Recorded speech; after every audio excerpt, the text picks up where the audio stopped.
aujourd'hui une vidéo basée sur le modèle d'Hudson. L'objectif, c'est de nous aider à prendre conscience que nous ne pouvons pas être au top du top tout le temps. Et aussi que ce n'est pas parce qu'à un moment donné, je n'ai pas reçu ce qui était bon pour moi que je ne peux pas réussir, que je ne peux pas acquérir, être nourri de cette chose qui a pu me manquer à un moment donné. Le modèle d'Hudson repose sur 4 paradigmes, 4 changements de vision du monde.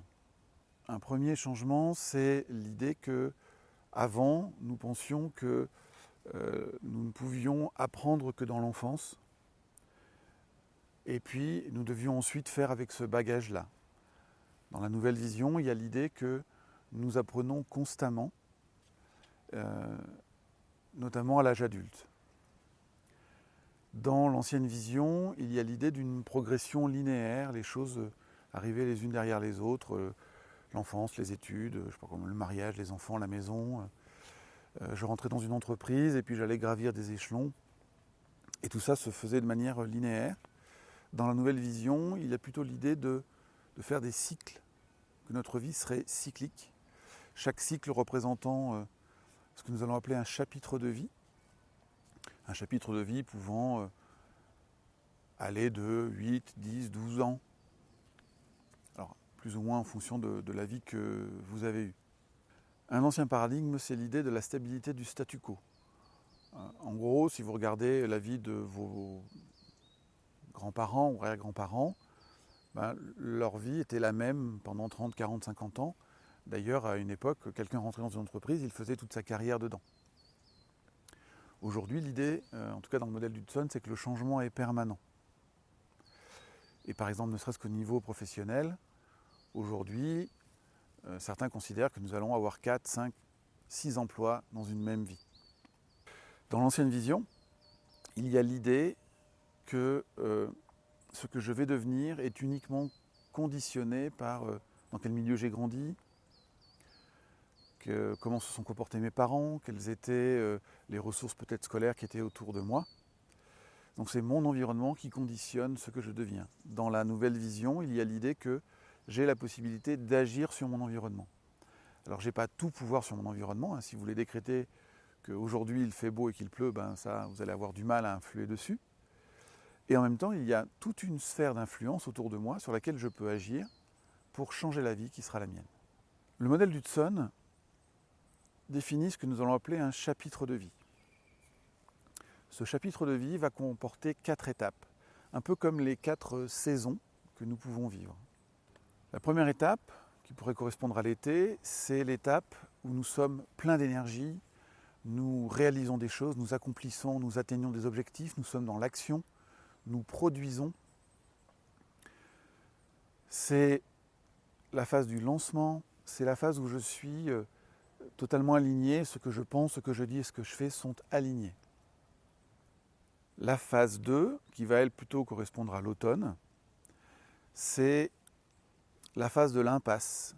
C'est le moment où je vais devoir commencer à faire des deuils, où les choses commencent à pétouiller, à ne plus fonctionner de manière aussi fluide, où le modèle ou le processus, ou l'organisation qui a très bien fonctionné jusqu'à présent ne donne plus tout à fait les résultats que nous souhaitons. Si nous poursuivons notre développement, l'étape 3, qui va correspondre à l'hiver, c'est la période de retour sur soi, de remise en question, de changement de paradigme pour le coup, de digestion des deuils aussi. Et puis cette troisième étape va se poursuivre par la quatrième qui, elle, correspond au printemps. Et c'est le moment où des idées commencent à germer, c'est le moment où je commence à envisager d'autres projets, où je me demande si je ne pourrais pas avoir un autre métier, faire évoluer ma relation de couple, changer certains aspects de ma vie, jusqu'à ce que ces projets-là commencent à éclore et que nous revenions en phase 1. Donc si vous voyez ces 4 phases-là, vous pouvez évidemment imaginer qu'en fonction de la phase dans laquelle vous êtes, vous n'allez pas être dans le même niveau d'énergie, vous n'allez pas pouvoir produire les mêmes choses et être au même niveau de performance. Une chose que je trouve intéressante dans ce modèle d'Hudson, c'est ce que Hudson appelle la mini-transition et la grande transition. La plupart d'entre nous aimerions passer notre vie en étape 1. Tout va toujours bien, je produis, c'est léger. Sauf que ça n'est pas possible. Et par rapport à ce cycle-là, nous allons avoir deux manières de le gérer. Soit je fais une grande transition, c'est-à-dire j'accepte que je suis en phase 1 et que ça se passe bien, que j'ai des deuils à faire en phase 2, que je dois revenir et me mettre en retrait en phase 3. Et j'accepte notamment cette phase 3 et 4 pour faire un ménage à l'intérieur. C'est-à-dire que la grande transition correspond à un changement à l'intérieur de soi. Je vais changer encore une fois mes visions du monde, mes valeurs, ce que je comprends du sens de la vie. C'est un changement en profondeur à l'intérieur de soi. C'est un changement au niveau de l'être. Et puis, parfois, nous n'allons pas faire ce grand tour, cette grande transition, nous allons faire ce que Hudson appelle une mini-transition. C'est-à-dire je vais faire de l'étape 1 à l'étape 2, et de l'étape 2, je vais tout de suite vouloir retourner à l'étape 1, retourner dans l'énergie et la production. Et cette transition-là s'appelle une mini-transition.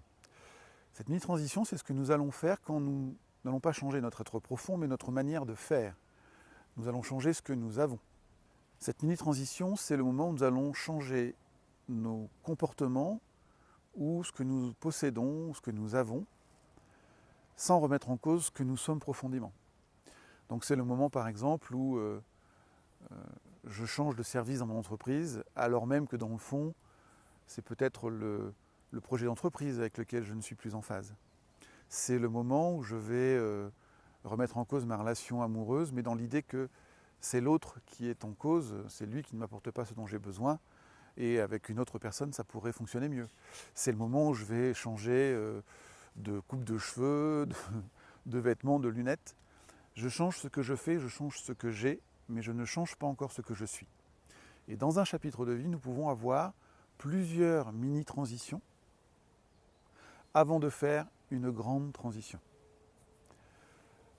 Par exemple, j'ai une première vie dans le domaine commercial et j'ai eu l'occasion d'abord d'être soutien à ce que nous appelions nous le chef de secteur, puis adjoint aux achats.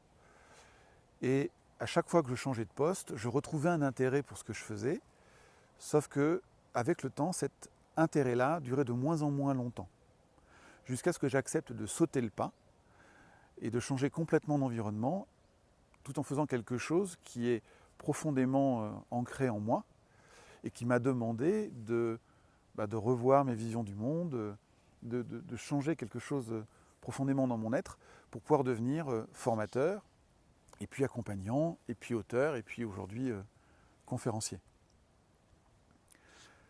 Voilà, je voulais simplement vous partager ce modèle-là, peut-être déjà pour que vous puissiez repérer dans quelle phase vous êtes, encore une fois dans tel ou tel plan de vie, le plan du couple, le plan du travail, et les autres plans que nous pouvons vivre. Et peut-être accepter davantage de vivre des grandes transitions pour que cette fameuse étape 1, que cet été soit encore plus ensoleillé. Je vous souhaite une excellente vie, de belles transitions. À très bientôt. Au revoir.